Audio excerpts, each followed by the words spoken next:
évidemment envie de vous parler des subventions publiques de la presse avec notre argent, les amis, avec l'argent de nos impôts. Tout ça.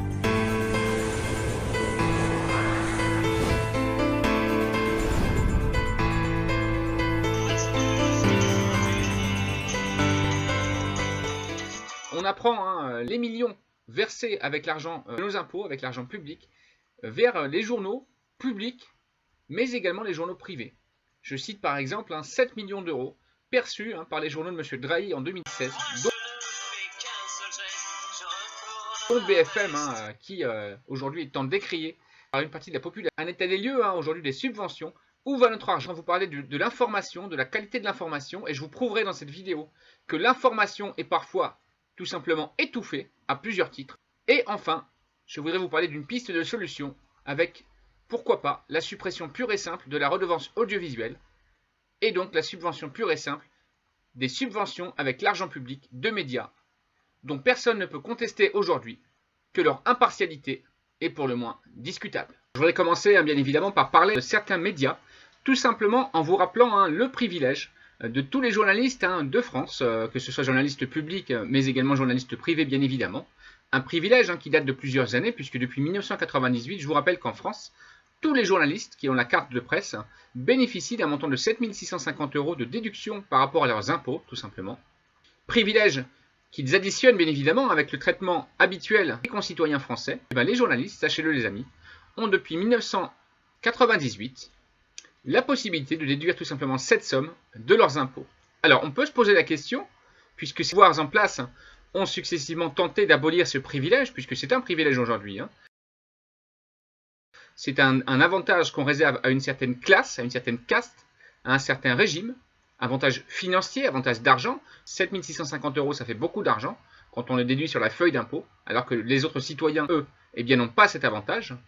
On peut se poser la question si cet avantage, ce privilège, ne serait pas tout simplement maintenu pour en quelque sorte que certains journalistes, pour ne pas dire que pour la plupart des journalistes, soient un petit peu, je dirais, laxistes dans leurs échanges et également leurs investigations quand ils ont par exemple, interviewé certains élus politiques ou on peut également imaginer le pouvoir en place, tout simplement, en évitant de poser des questions trop embêtantes, trop embarrassantes, effrayés qu'ils sont et apeurés qu'ils sont par la perte éventuelle de ce privilège financier, tout simplement, de 7 650 € réservé à tous les journalistes de France jusqu'à aujourd'hui. Je voudrais également maintenant aborder l'état des lieux des subventions publiques qui sont aujourd'hui versées aux médias et à la presse française. La presse reçoit des subventions énormes avec l'argent de nos impôts. Je vous parle quand même de plusieurs millions d'euros. On peut quand même se poser la question, pourquoi est-ce que certains médias reçoivent des millions d'euros pour soi-disant diffuser une parole qui se veut impartiale et sans parti pris, alors qu'en contrepartie, on assiste à certaines émissions dont le message paraît pour le moins partiellement travesti ou partiellement caché à l'opinion publique, notamment par rapport à ce qui s'est passé depuis quelques semaines. Il est incontestable aujourd'hui qu'une partie des faits sont soit masqués, soit étouffés, soit carrément non publiés par certains médias, que ce soit publics mais également privés. Alors, les aides à la presse, aujourd'hui, en termes de montant, s'élèvent à plus de 5 millions d'euros pour un journal, par exemple, Libération. 2 400 000 € pour le Figaro, 1 500 000 € pour Le Monde, 4 196 000 € pour La Croix, 3 989 000 € pour Ouest France, etc., etc. Je pense qu'il serait peut-être temps de se poser les vraies questions et que les citoyens s'emparent de ce phénomène. J'affirme que la solution qui me paraît plus juste, c'est tout simplement la suppression de toutes les aides publiques réservées à la presse et aux médias. Presse et médias qui sont d'ailleurs, rappelons-le ici, largement bénéficiaires à millions grâce aux revenus publicitaires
Voilà les amis, cette vidéo est terminée, j'espère qu'elle vous a plu.